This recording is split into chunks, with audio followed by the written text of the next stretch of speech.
శాంతి news Amaravati. Hyderabad లో దోమల బెడదపై వినూత్నంగా నిరసన తెలిపారు ఎల్బీనగర్ ఎమ్మెల్యే సుధీర్ రెడ్డి. నోరు తెరిస్తే నోట్లోకి దోమలు వెళ్లిపోతున్నాయంటూ సెటర్లు వేశారు ఆయన. అసెంబ్లీ మీడియా హాల్లో దోమ తెరతో నిరసన తెలుపుతుంటే ఆయన్ను మార్షల్స్ అడ్డుకున్నారు. హైదరాబాద్ ను 3 ముక్కలు చేసి మరిన్ని సమస్యలకు ప్రభుత్వం తెరతీసిందన్నారు సుధీర్ రెడ్డి. ఈ దోమలకు భయపడి హైదరాబాద్ కు ఎవరూ రావట్లేదని విమర్శించారు. ఈ ప్రభుత్వం సంపూర్ణంగా విఫలమైపోయింది. ఏ చర్యలు తీసుకుంటలేదు.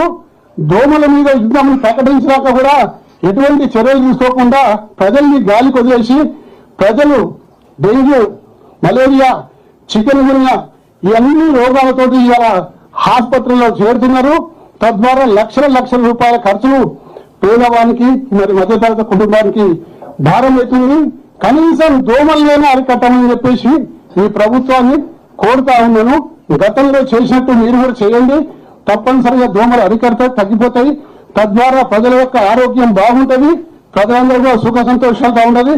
దోమలు కూడా అరికట్టలేని ప్రభుత్వం నిజంగా ప్రభుత్వం అవసరమా అని చెప్పేసి ఈ సందర్భంగా నేను ప్రశ్నిస్తున్నా. కనీసం ఈ నిరసన తెలుపుతానికి మేము ఈ దోమల నెట్టు తీసుకొస్తుంటే పోలీస్ వాళ్ళ దౌర్జన్యం, వాళ్ళు ఎటువంటి ఆర్డర్ కాపీ లేకున్నా కానీ ఇవాళ ఈ డ్రెస్ వేసుకోవద్దని చెప్పేసి మా మీద దౌర్జన్యం చేస్తా ఉండు. ఈ ప్రభుత్వం సంపూర్ణంగా విఫలమైపోయింది. ఏ చర్యలు తీసుకుంటలేదు. దోమల మీద యుద్ధం ప్రకటించాక కూడా ఎటువంటి చర్యలు తీసుకోకుండా ప్రజల్ని గాలి కొదిలేసి ప్రజలు డెంగ్యూ, మలేరియా, చికెన్ గున్యా ఇవన్నీ రోగాలతో ఇవాళ ఆసుపత్రుల్లో చేరుతున్నారు. తద్వారా లక్షల రూపాయల ఖర్చులు పేదవానికి మరి మధ్యతరగతి కుటుంబానికి భారం అవుతుంది. కనీసం